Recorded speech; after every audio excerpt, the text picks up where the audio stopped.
Capital Queers, Alex Reynolds Mystery. Book 3. Author, Fred Hunter. Publisher, St. Martin's Press, New York, 1999. Narrator, Eric Aust. Chapter 13. Mother was quiet all the way to the temple, which scared me because it's a sign that her wheels and gears are working overtime. The address that Nelson had given us was a few miles east and north of the hotel on 15th Street. There were a lot of cars on the street. Fewer taxis than we'd yet encountered anywhere in our short stay in Washington, and almost no foot traffic at all. The street included some apartment buildings and a few smaller shops, but nothing that even remotely resembled a church of any creed or nationality. We were expecting something like the Buddhist temple that we'd visited back in Chicago, but when we located the address, it turned out to be a rather unimpressive storefront. Dusk was passing on to darkness as we pulled into our parking space about a block away from the building. "That can't be it, can it?" I said as we walked back to the place. "It's the address Nelson gave us. You suppose?" "Maybe he just gave us a dummy address to keep us running around in circles while he goes through those channels of his?" "It wouldn't surprise me." "Funny," Peter said after a long silence. "Every time he said he'd go through proper channels, I pictured him slithering through a sewer."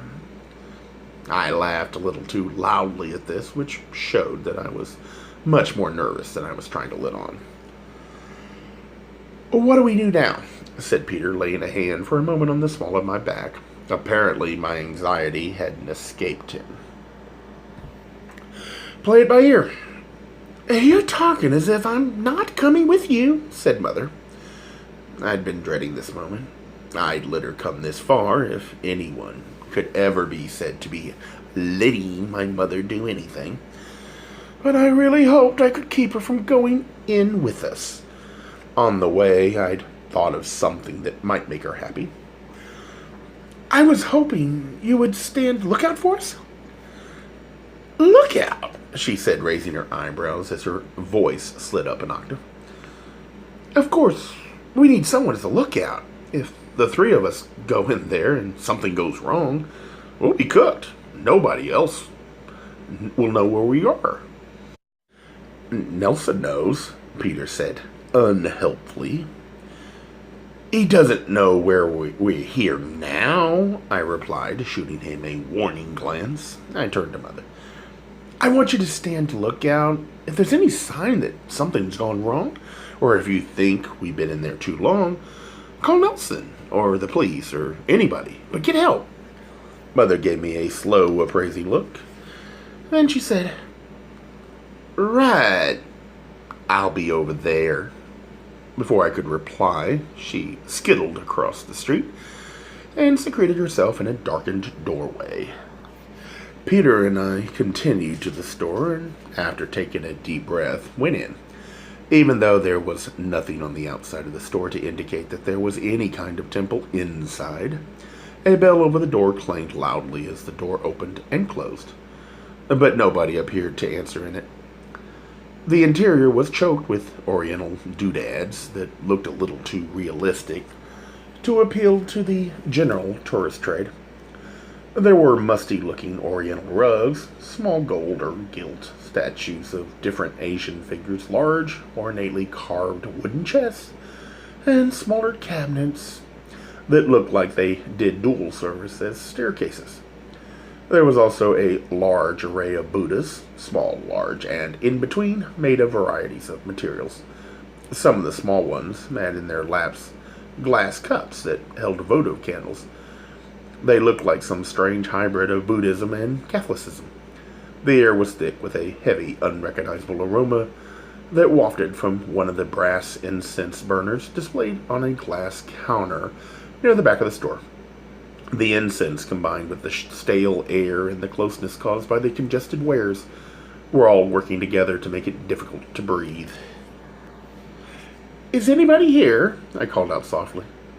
It wasn't the kind of place where you felt comfortable raising your voice. There was no answer except for the silence that seemed to buzz in our ears. Peter and I looked at each other. He looked like he didn't know what we should do next, either. I was about to say that he was probably right about Nelson, when suddenly he raised his index finger and said quietly, "Shh, listen." I strained my ears to try to pick up what he was hearing, but at first didn't get it. "Do you hear that?" he said, still keeping his voice low.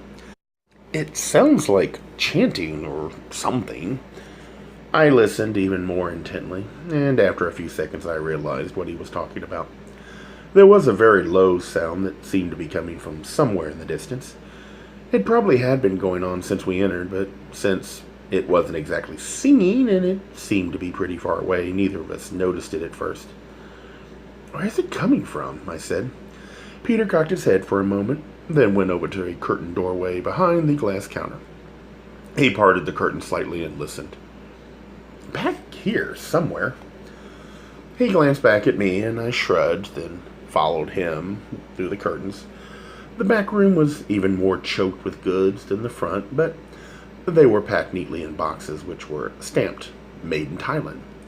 We made our way down the narrow aisle formed by the crates, and the humming noise seemed to get a little louder as we neared the back of the building.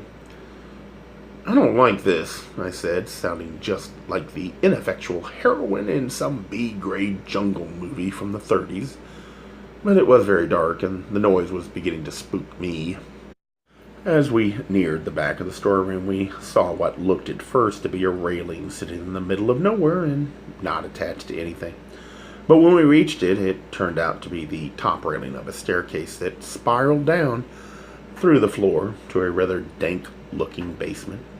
Although actually seeing anything down there was next to impossible.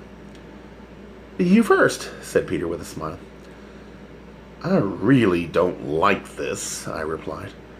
"But if that temple's down there, we might as well go ahead and see if we can find the head of it. We've come this far."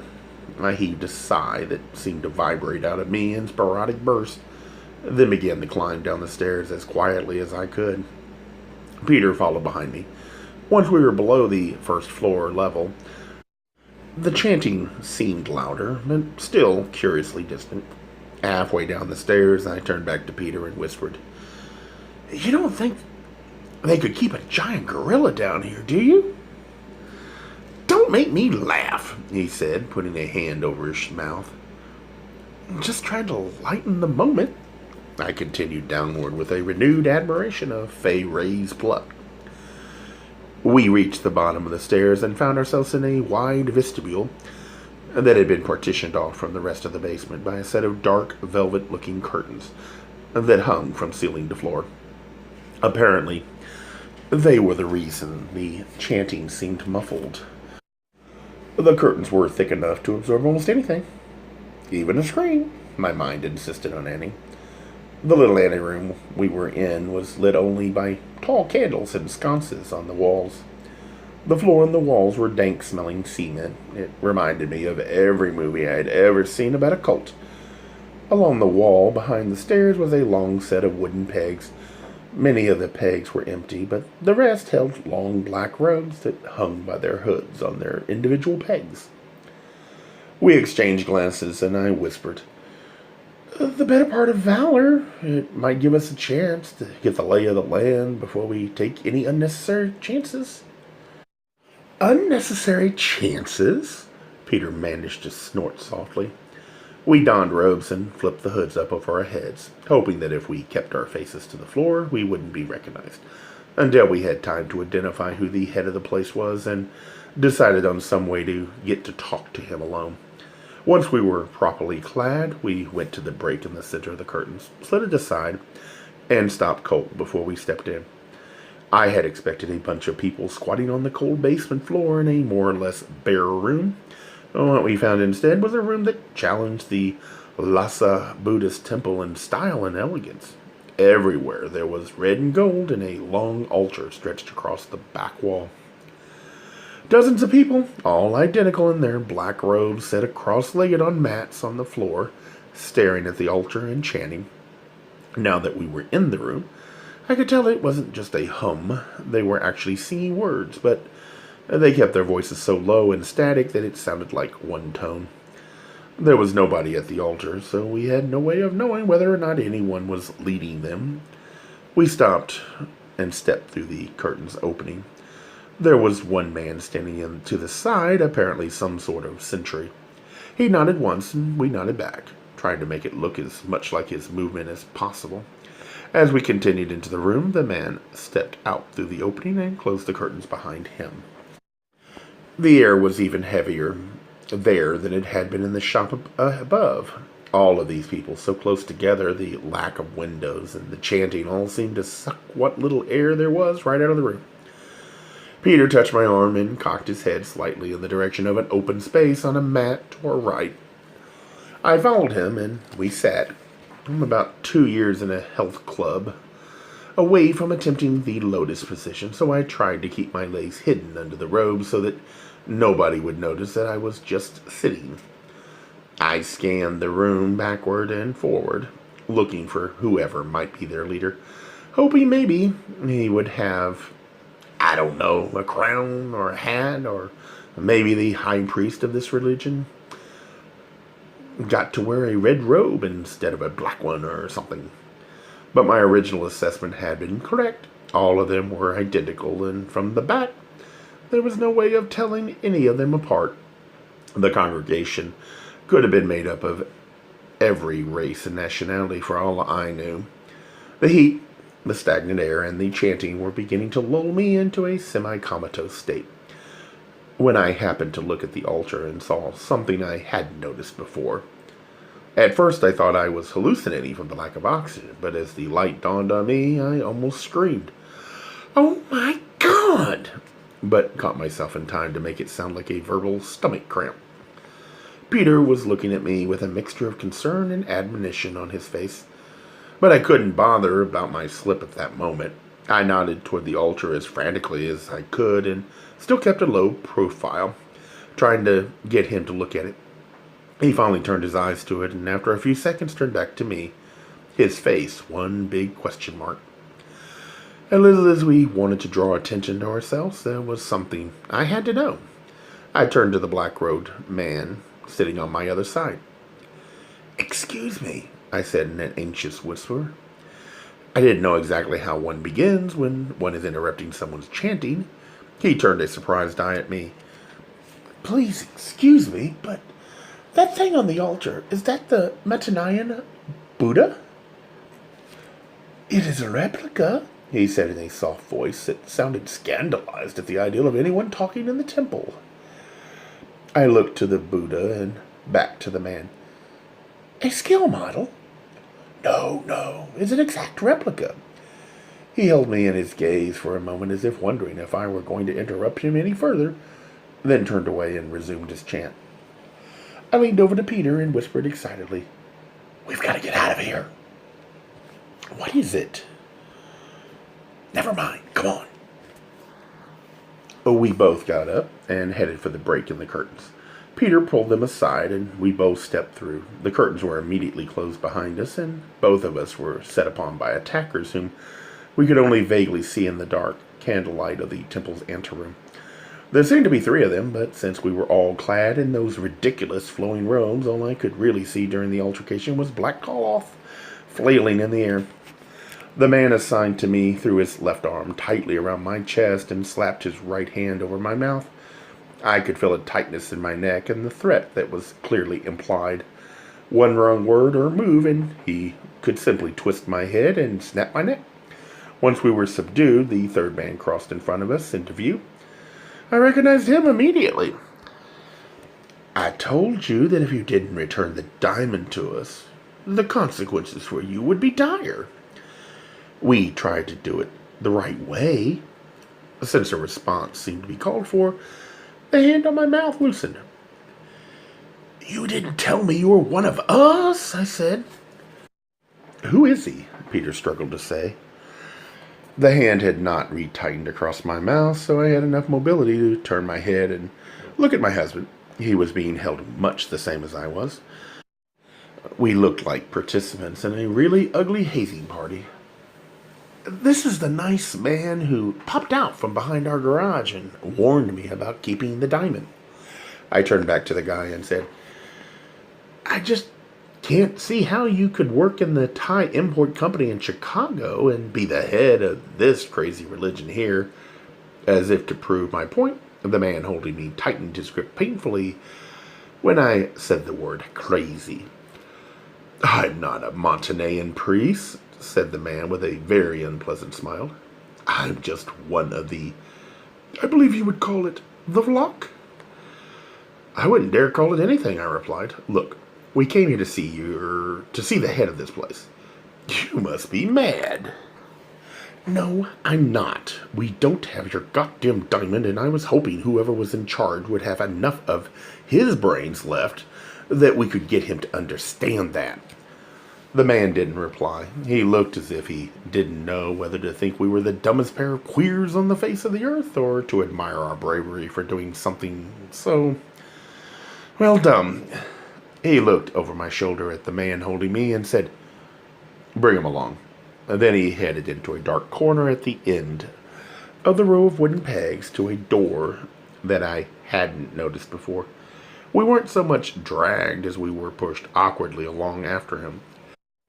The hand that reclamped tightly over my mouth so I couldn't utter a sound of protest. The third man gave a single knock on the door and then went in. We were pushed in after him.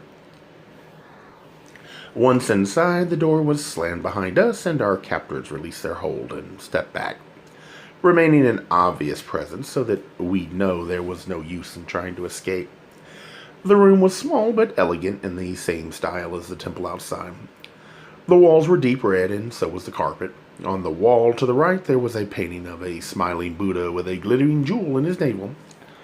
With what I now thought I knew, I almost cringed when I saw the picture.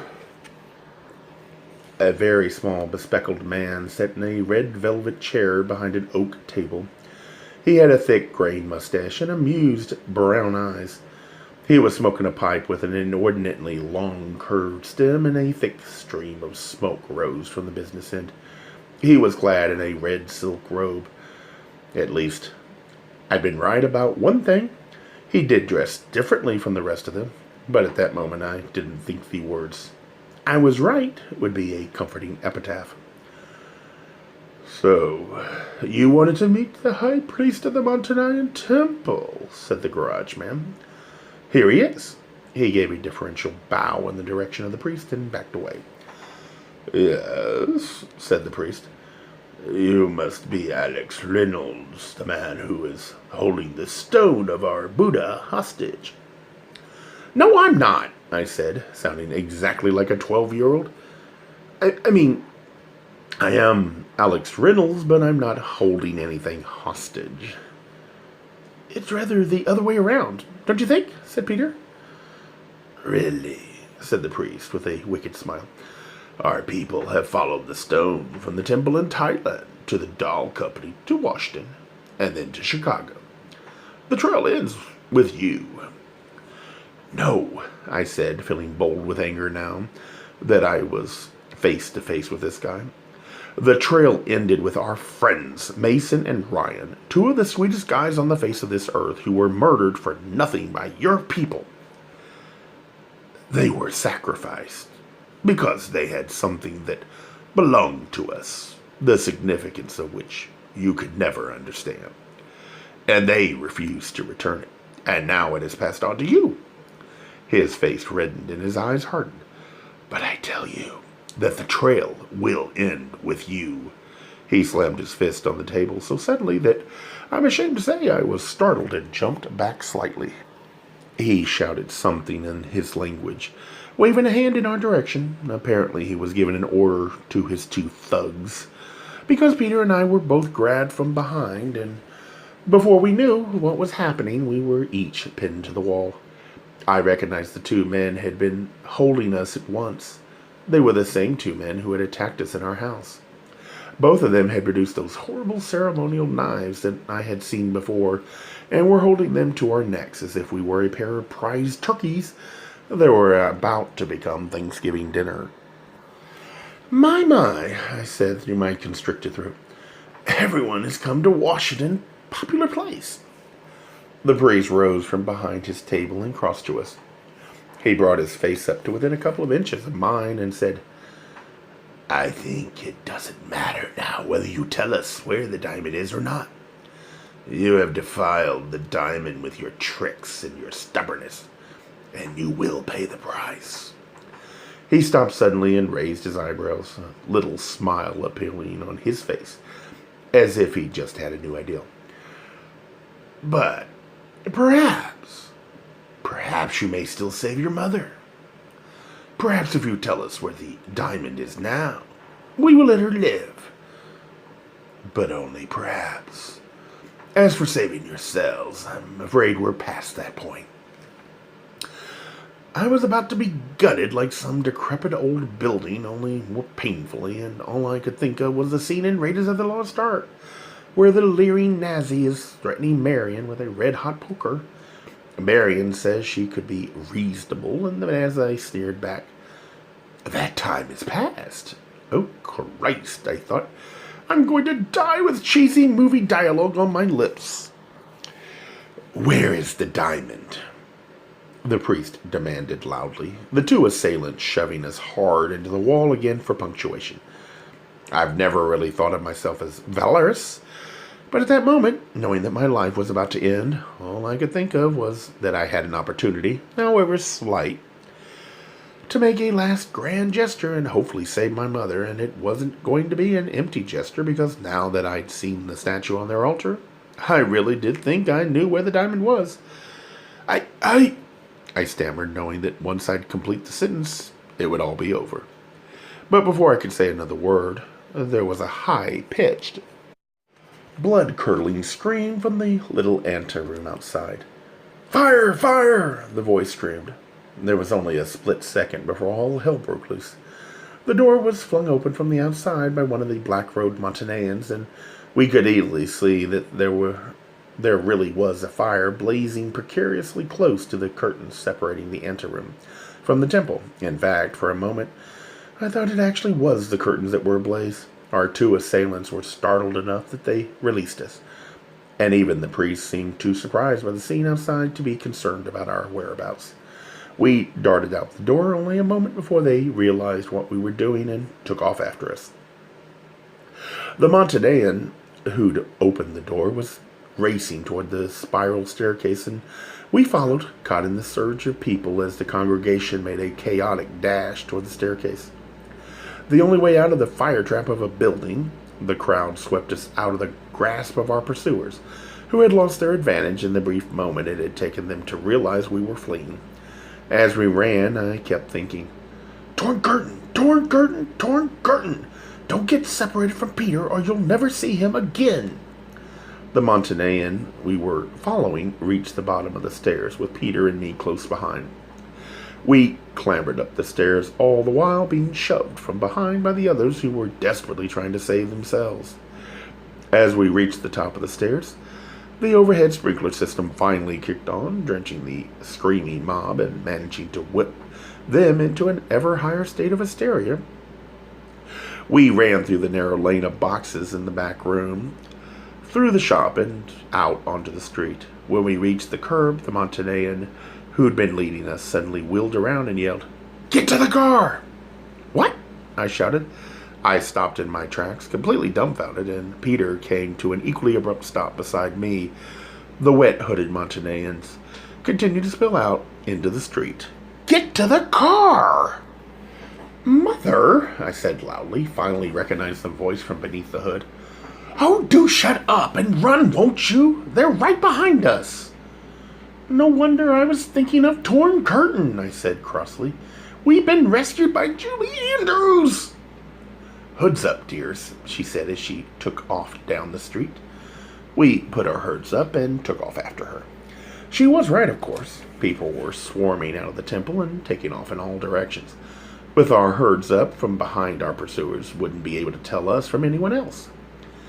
"Give me your keys," said Mother as we reached the car.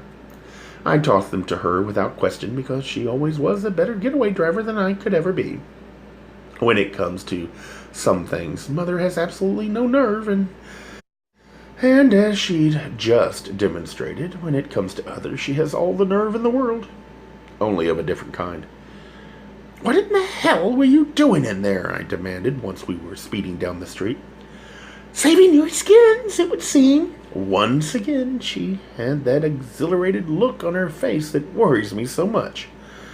"Christ," said Peter as he struggled his way out of his room. "Who was it that said a boy's best friend is his mother?" "Norman Bates," I snapped back at him. Then I turned to Mother and said, "You were supposed to go for help." "Go for it? By the time I'd gotten anyone here, you would have been dead." "I suppose," I said grudgingly. "Did you at least wait before following us in?" "A little," she said. "I looked in the window for a while and didn't see anybody, so I went in. I suppose I followed the same route you did, but when I found the staircase, I didn't go down it right away." "You surprised me," I said wryly. "Well, I have read Alice in Wonderland once or twice, something that you do well to do anyway. I watched and listened at the top of the staircase, so I saw when they caught you and dragged you into that room. The rest you know." "No, the rest we don't know," I said. She looked confused for a second, then said, "Oh, right. Well, when they took you, I climbed down the stairs and got into this get-up." She gave a little tug at her robe and was trying to think of what to do when I hit on it. "They always say that when you yell fire, you have a better chance of getting help than if you just yell help." "But you set the place on fire," I said incredulously. "I didn't set the place on fire, darling. Do you think I'm mad?" She didn't pause long enough for me to answer. "It wouldn't have done to just stand there yelling fire like the village idiot. Anyone with working eyes in their heads would have been able to see that there was no fire, so I had to risk it. I made a pile of some of those robes and set them off with one of those candles on the wall. I mean, I'm not completely balmy.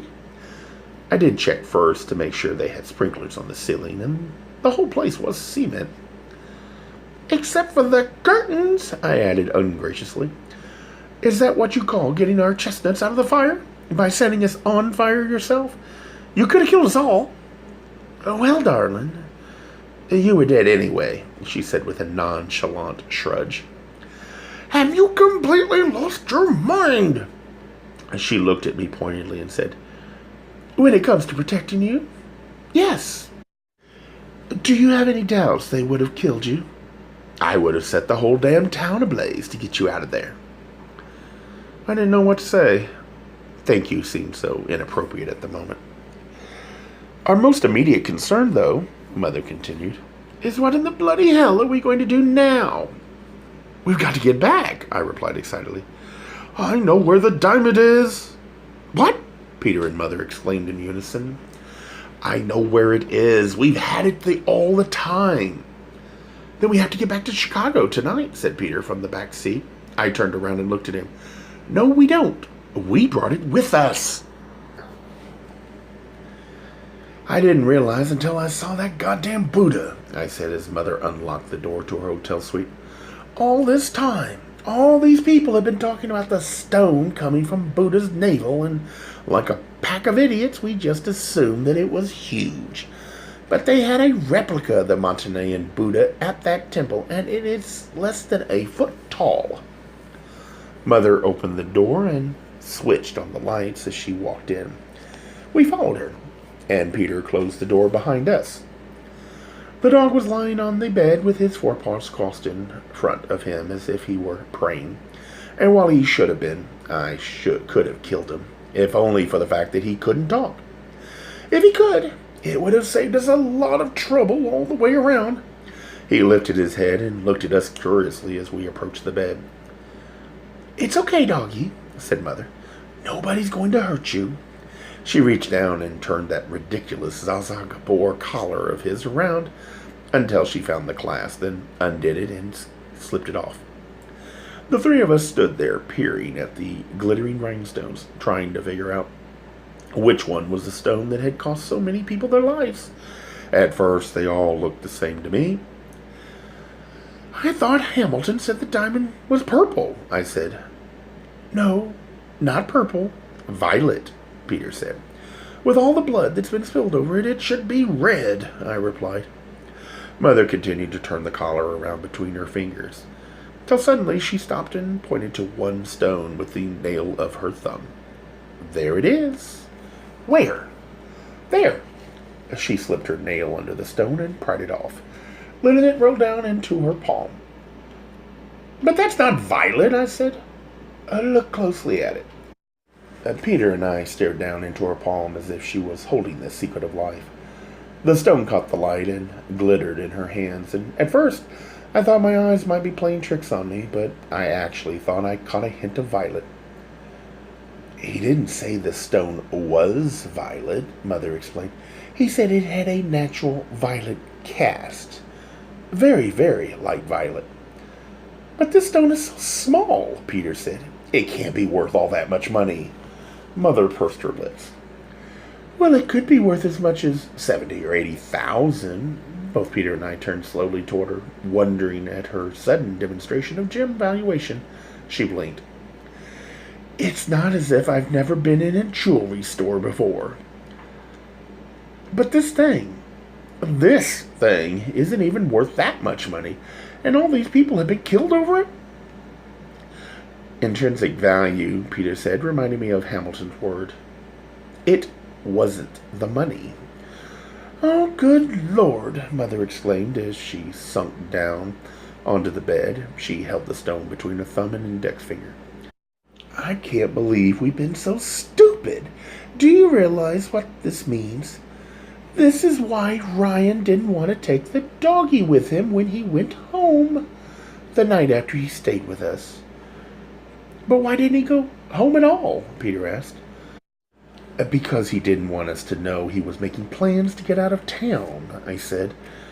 What I don't know is why he was leaving, because he was afraid for his life after Mason was killed, or because he wanted to get away with the diamond. Well, we'll never know the answer to that one, I'm afraid, said Mother. I looked at the diamond, then down at the dog, and I couldn't help laughing. What? Said Peter. I shook my head. It's just so like Mason to put a precious stone like that on that damn dog's collar. Peter nodded. He probably never wanted to sell it at all. He just wanted to know what it was worth. He probably always intended to leave it on that collar. The three of us fell into a contemplative state that was finally interrupted when Mother said, So, the question is, what are we going to do with it now that we've found it? I looked at my mother. The gleam in her eye reminded me of all the little peccadillos she and I have gotten into and out of, with the help of my husband, over the past couple of years. Out of the corner of my eye, I noticed Peter looking back and forth between Mother and me. He looked concerned, and he should have been. Mother, I said, I think it's time for your Lucy Ricardo routine. Gay Mysteries audiobooks. I think it is easy to hate a label, but a face humanizes the word. So this effort is twofold. To offer comfort to those like myself that your world didn't end because you don't fit into the view of acceptable society on both sides. And in hopes of helping those with family that are LGBTQ, that it doesn't mean we are aliens from the child they once knew. Reassure them so they can maybe be supportive at the same time, being true to their values.